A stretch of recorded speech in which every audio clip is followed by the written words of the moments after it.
Big emphasis for Green Bay coming in this game is to disrupt Tua. Get off the ball, pressure him, get him off his spot. Gary just got a little anxious there. It's really his alignment. Yeah, it is. No doubt. Set up 1st and 5 for Miami. River Craycraft in the game at receiver, standing on the 5. Another flag down here. And this one's going to push him back 5. False start. Offense number 89. 5-yard penalty. First down. A terrible start here from Miami. Mistake after mistake. We're only 4.5 minutes into this one. Tua, 6 games since coming back in the lineup. Last week, his best of the season. This stretch.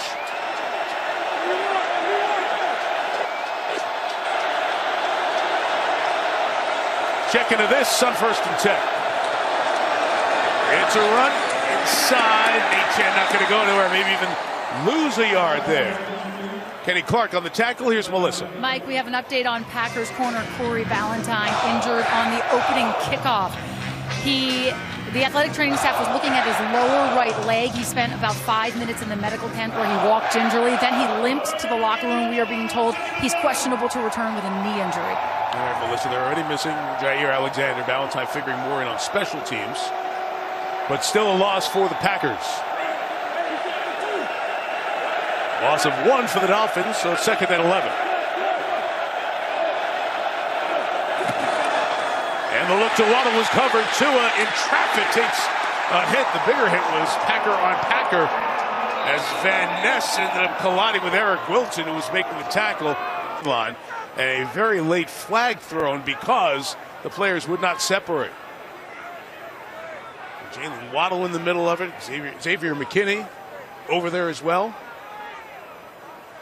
And Matt LaFleur is just saying, guys, enough. Do not engage. See what Sean Smith's crew saw. Personal foul, unnecessary roughness, offense number 9. 15-yard penalty. The down counts, 3rd down. So that's going to back 6. Mike, you said it earlier, it's just emotional here at the outset. They got to keep their poise, penalties, turnovers. After plays, we're punching guys, not really what Mike McDaniel wants at the start of this ball game at Lambeau. 3rd and forever. He's going to run it with Raheem Mostert inside. A rare carry for Mostert of late. He's shy of the 30. And it's more pushing and shoving to the end of this one. And the Dolphins will kick it away. Tua's going to get these guys on the sidelines and just bring them together and just say, relax, calm down. Let's start executing some ball plays and stop beating ourselves. They feel like they can get after this defense, but not if they're playing the way they're playing right now. Too many mistakes. The muff punt and the 3 penalties all on offense, right? A couple of motion penalties and the Jonnu Smith 15. Jake Bailey out of Stanford going to kick it. Jaden Reed waiting for it.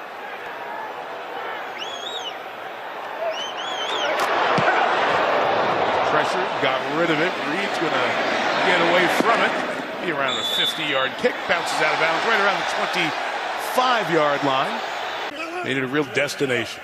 It's technically the 3rd drive for the Dolphins against the Packers against the Dolphins defense. And on 1st down, Love will get it to Tucker Kraft, the tight end. Will get to the outside and get 9 yards against this Miami D. Zach Taylor, Fair State. Calais Campbell, the U is back. Benito Jones, Ole Miss. Tyrell Dotson, Texas A&M. Jordan Brooks, Texas Tech. Emmanuel Ogba, Bush High School, RP Coach Aldridge. Jalen Ramsey, Florida State. Cato Kohu, Lion U. Javon Holland, Bishop O'Dowd. Jordan Poyer, Oregon State. Stormed up, the Hill and the Ville. Chapel Hill and Louisville. He played at North Carolina and Louisville. Hill and the Ville, I love it. Good intro there. Kendall Fuller out for his 3rd straight game. Anthony Walker, as mentioned, is out as well. Jacobs works the inside for the 1st down. Dotson tackles him at the 35. Jason, I want to ask you about Jordan Love here because we saw him at the end, the run to the play was so good.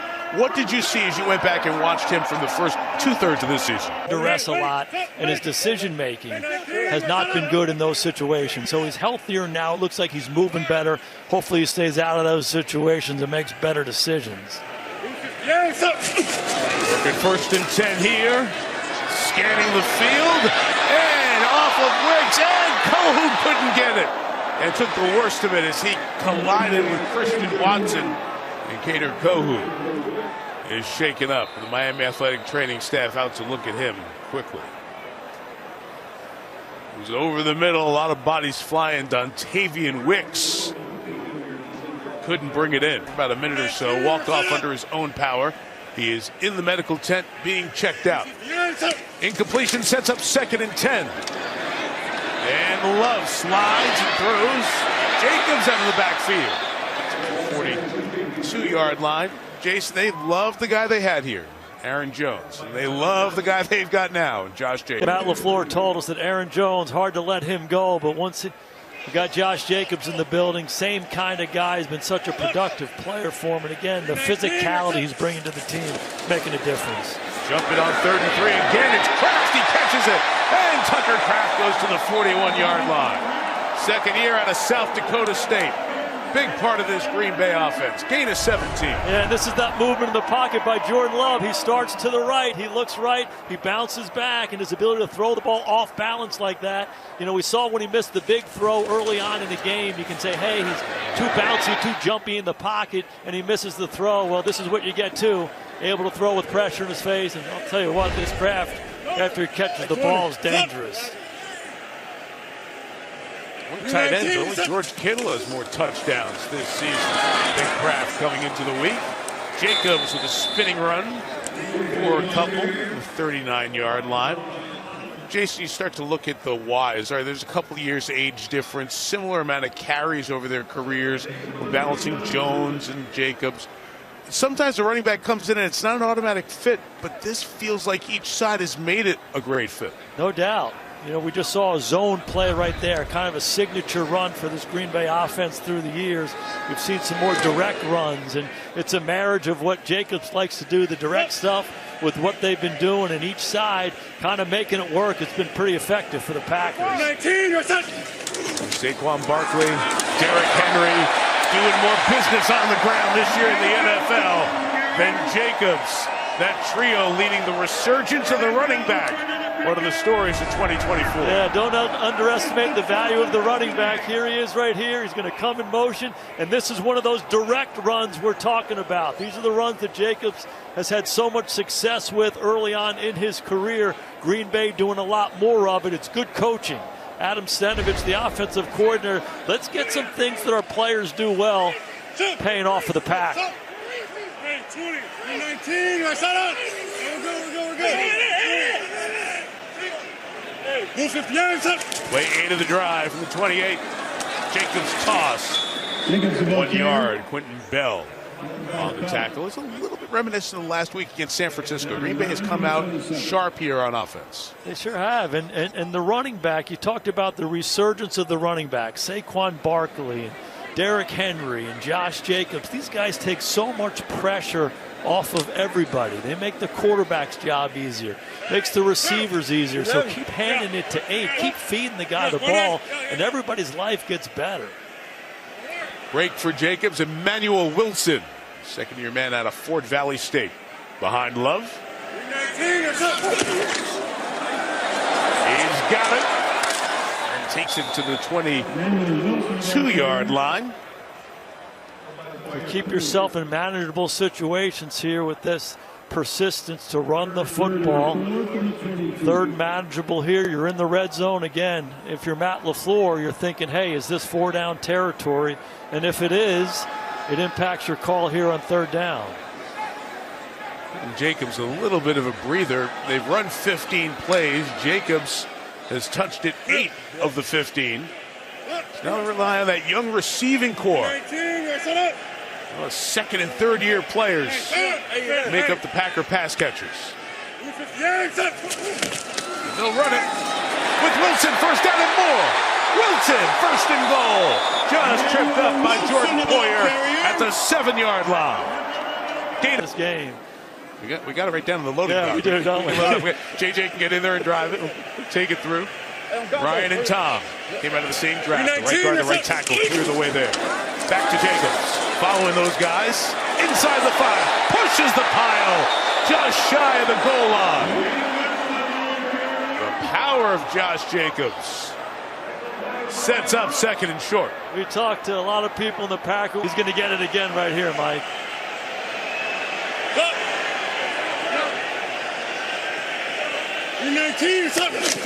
Second and goal. Jacobs. Touchdown, Green Bay.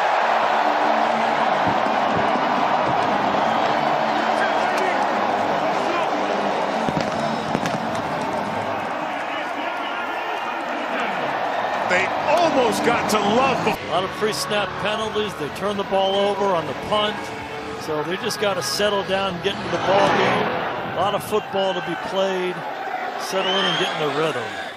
Mostert will let it go. It's a touchback, and Green Bay will take it over, or Miami will take over, excuse me, at the 30-yard line. So what's happened to all those amazing plays? It felt like last year, every single play was, wow, there's another Tyreek Hill 50-yard catch. Where have they gone?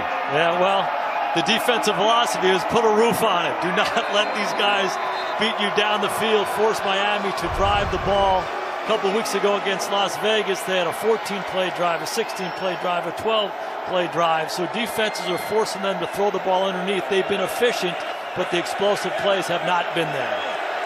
Tyreek had over 100 yards week 1. Hasn't been over 100 yards since. And all the attention to the right and throwing underneath where he left is Jonnu Smith on the reception for a gain of 11 and a first down. Yeah, there he is. This is the Yak Monster right there. They love throwing the ball to Jonnu Smith. The play action by Tua. He's a magician back there. Eyes come up, ball comes out. Get it to Jonnu Smith. You hit him at about 5 yards deep. He makes 11. This is what this guy does. They call him the Yak Monster. Yards after catch. Easy to see why. His 49th catch of the year. Operating from the 41, Tagovailoa throws. It is caught by Alec Ingold. You'll hear his story at halftime, but he is from Green Bay. Grew up here, raised here, grew up a Packer fan, and here he is on Thanksgiving night with the chance to play at Lambeau Field. Pretty sweet story. Hope you stay with us for halftime for that. Made his 8th catch of the year.